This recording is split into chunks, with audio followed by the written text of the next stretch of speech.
Meghan Markle's lazy eye panic as she plots an acting return amid serious financial strain.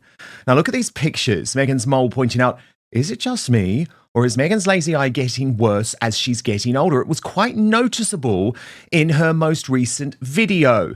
Now, you may say it's cruel, but of course, for a woman who so regularly fakes crying, it's not the biggest surprise. Now make yourself cry. Yeah. Oh, I can do that so well. Oh my God, it's crazy. You're like, Meghan, one tear, left eye, go. Give me 3 seconds. And that lazy eye is not only not good for the Was Never promotion, but also her increasingly desperate desire to return to TV screens. This as a result of the dwindling money pool. With Page 6 reporting that the breadwinner may be forced to take drastic action to pay her and Prince Harry's huge bills. Sarah Nathan, the newspaper's editor-at-large, reporting that Meghan Markle is basically the breadwinner in the Sussex family, and funds are tight. That's the understatement of the year. The Duchess of Sussex is focusing on growing her as-ever lifestyle range after recently parting ways with partner Netflix, those who know her say, while her husband, Prince Harry, is mainly focused on his philanthropic work, which is noble but doesn't bring in much cash. Money is tight, says a source in the know, as another told us that Markle and her husband, Harry, need at least $6 million a year for operating expenses in the billionaire enclave of Montecito, California. There have also been rumours that Markle has been speaking to Hollywood bigwigs about starting to act again. Sources this week even said the former Suits star, who made a cameo appearance in the upcoming movie Close Personal Friends, was looking for a steady role on a TV show, but this was roundly denied by Sussex insiders. Definitely means it's true then. Page 6 has reached out to reps of the Sussexes for comments. Harry, meanwhile, was not paid for a speaking engagement at Melbourne's Interedge Summit during the quasi-royal Australian visit. And look, the Star magazine in the US now suggesting that the couple are going broke. I mean, I guess at least they did put a question mark and an exclamation mark at the end. But actually, it was interesting to me that Closer magazine in the UK had a very interesting question in its most recent issue. Will King Charles really bail him out?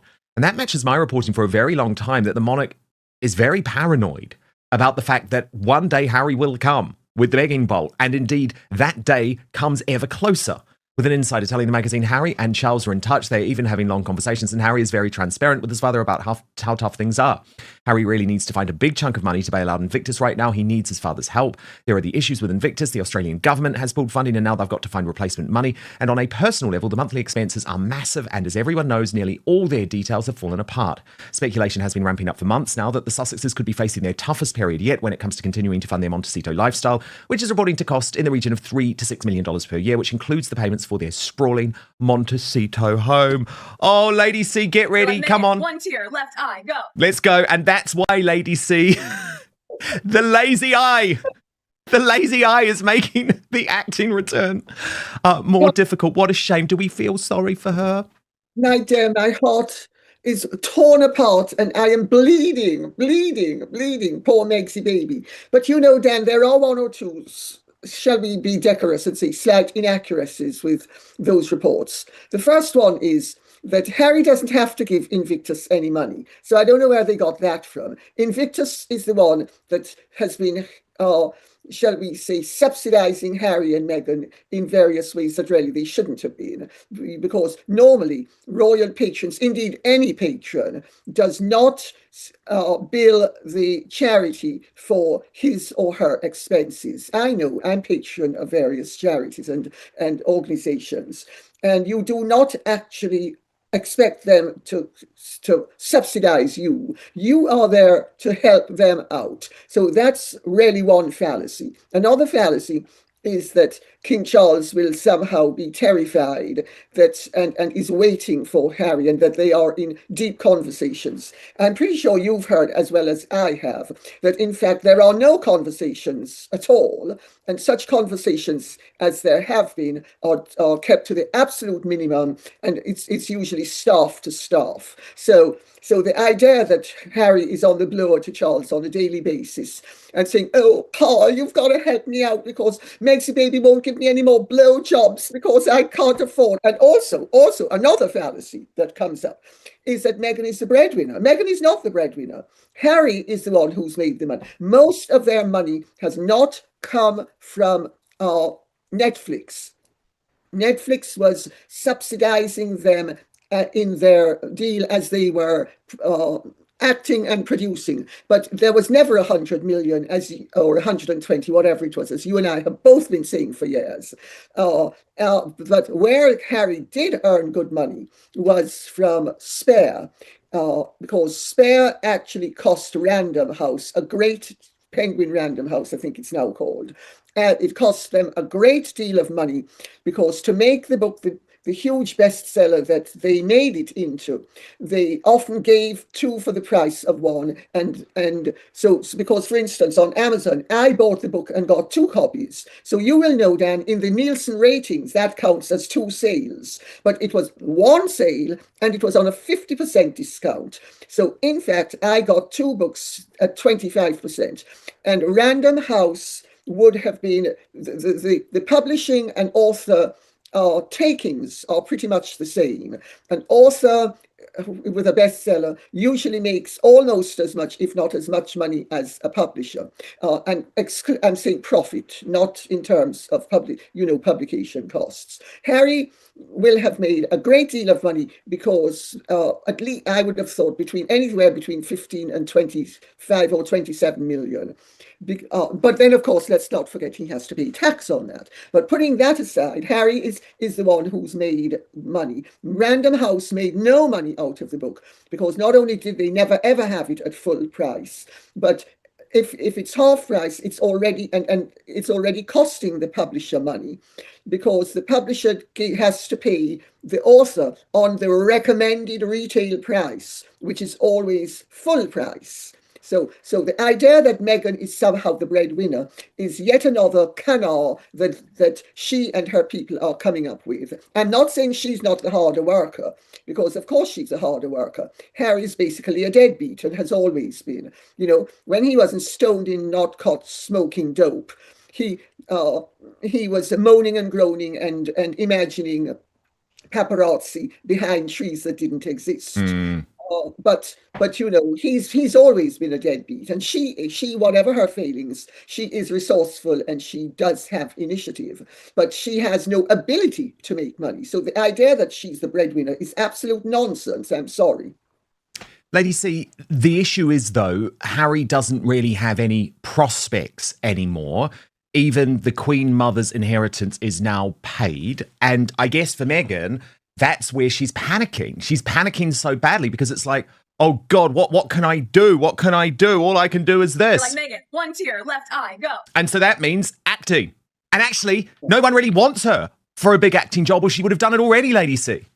Absolutely. I mean, she's never been a star. When Andrew Morton came out with the fact that she was this Hollywood star that was marrying into the royal family, it was palpable nonsense and everybody knew it. But people went along with it because at the time everybody was very happy for Harry and they thought, oh, well, let Meghan big herself up and let Andrew Morton big up Meghan the way he bigged up Diana. And everybody was perfectly happy with that. But Meghan has never been a star. At the very most, she has been a minor starlet. She's not good looking enough. She's not, and she's an appalling actress as well, because you can always tell when she's acting. I gather the only time that she is a convincing actress, and I have this on good authority, is when she is interested in a man and she wants to land him. Then she pulls out all the stops and her performance is ferocious, dynamic, and totally believable until down the line the penny drops and the guy realizes that it was all a performance. But I suppose they're caught up in the passion of the moment. But if you see her in everyday performance, you can tell that she is acting, and that's the mark of a bad actress. A good actress you can't see the join. With Meghan, you don't only see the join, she screams the join at you. That is so true. That is so true. And the problem Lady C she's got as well, and this is why I just don't think it's going to work, you know full well, especially after all of your coverage of the Blake Lively case, that Hollywood studios and streamers are more than ever so concerned about linking their projects to toxic stars who they believe could pose a risk at the box office or on the streaming platform. And just like Blake Lively has now made herself a negative to any potential future film project, Meghan is immediately a negative. And the thing is, I know it's not tested yet, but these big companies, ADC, they don't really want to test it. They like to go with sure bets, which is why you see at the moment Zendaya and Sydney Sweeney getting all of the big roles, because they are considered safe.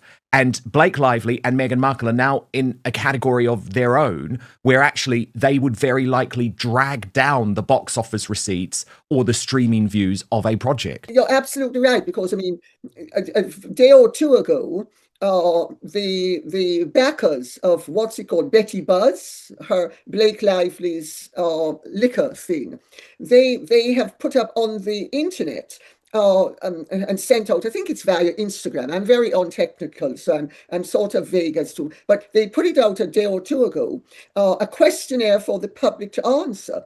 And the first question is, how unpopular do you regard Blake Lively as? I mean, that's begging the question, the answer that we can't stand the cow. So they're really setting up this scenario to get rid of her. And that is with an actress who was a success and who they thought at the time they could make money out of. But now that Blake Lively has done a Meghan Markle on herself and shown the world that she is absolutely the scum of the earth, as indeed, and that's actually being very polite about her. Nobody's interested. I have a very great friend who is very, very, I suppose you say Hollywood royalty. And they have been telling me for about a year and a half, or however long this has been going on for now, that Blake Lively, a year and a half ago, was already dead to Hollywood. Hollywood doesn't want to touch her. Meghan Markle, Meghan Markle was never a star of the stature of Blake Lively. Not that Blake Lively was ever an A-grade star. She was a B-grade star, but she was still a star. But Meghan has never been a star, and nobody in their right mind would want to employ Meghan. I mean, she did this cameo role where she plays herself, and I gather that it's so appalling that there were discussions as to whether to cut her out of it altogether. Now, I mean, if that's Meghan playing herself and she has no desirability. I mean, can you imagine Meghan playing someone else? Nobody wants to look at Meghan Markle. She's killed her career. Both those women, through their own vicious, malicious nastiness, have killed their career. One of them has done it totally off her own bat, namely Meghan Markle. Blake Lively has done it at the behest of her husband, because Meghan is the brains behind Harry and Meghan. But Ryan Reynolds is the brains behind Blake Lively. And it's all emerging that he set the whole thing up from the word go. He succeeded with Deadpool. He did it with something before Deadpool. He thought they were going to be able to do it with It Ends With Us, and they would have succeeded had Steve Sarowitz, who is the billionaire backer of Wayfarer, not backed Justin Baldoni. I mean, the outrageous thing of the Blake Lively matter is that Justin Baldoni is a very devout Baha'i.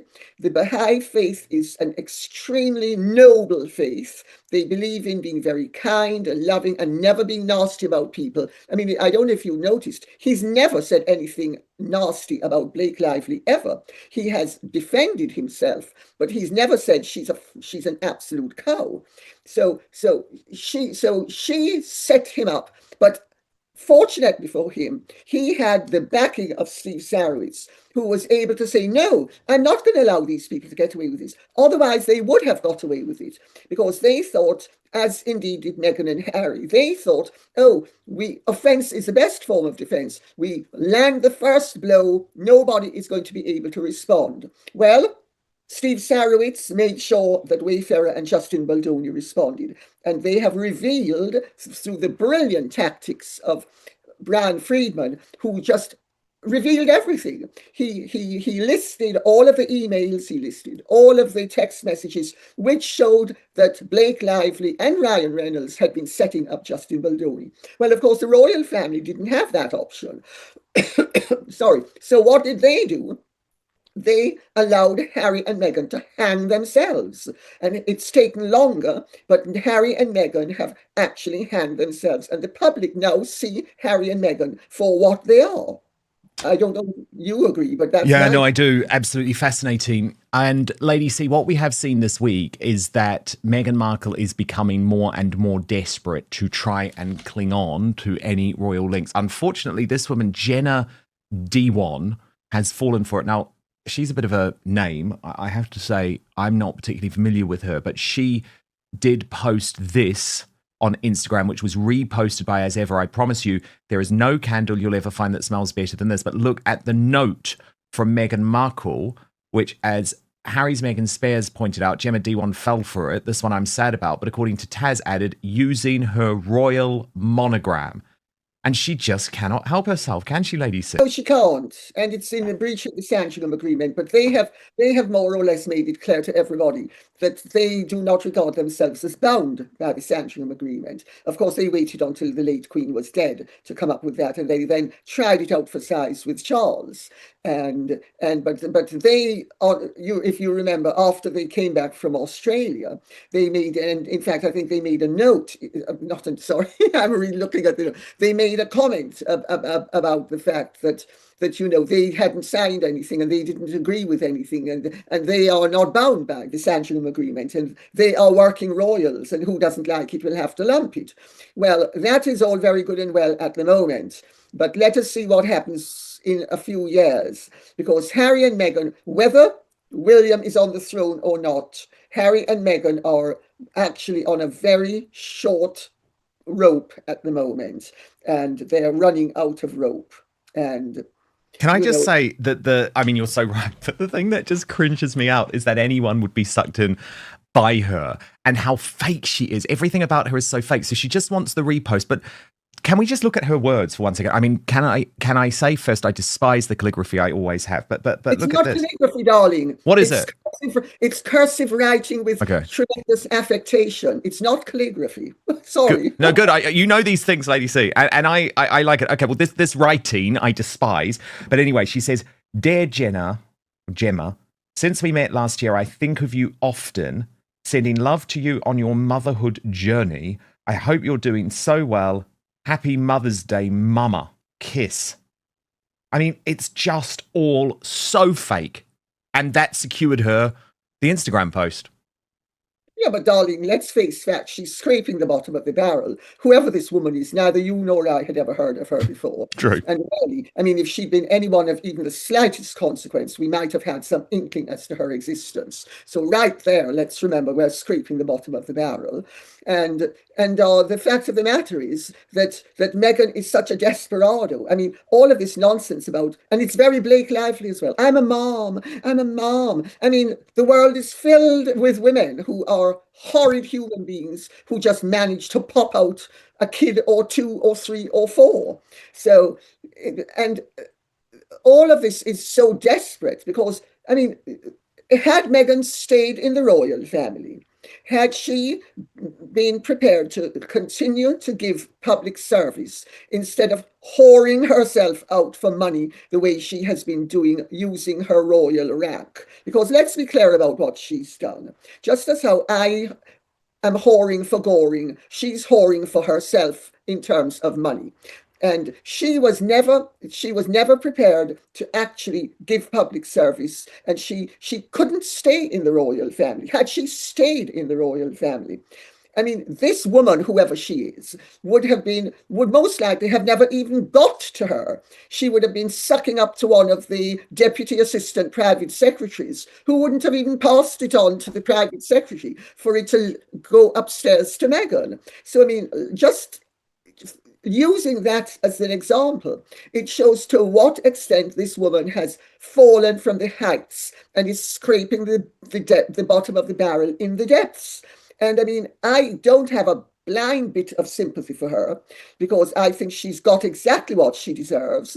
And had she gone about things more nicely, she would have succeeded, even if she wanted to leave. Had she not been nasty the way she was, and had she not lied and trashed the royal family, even if she'd wanted to leave and done it with a modicum of decency. But the woman has no decency. I mean, look at what she did to her father. I mean, she's just desperately dreadful. Sorry. She and Blake Lively and Amber Turd should start a club, the Three Witches, and we can spell it with a B.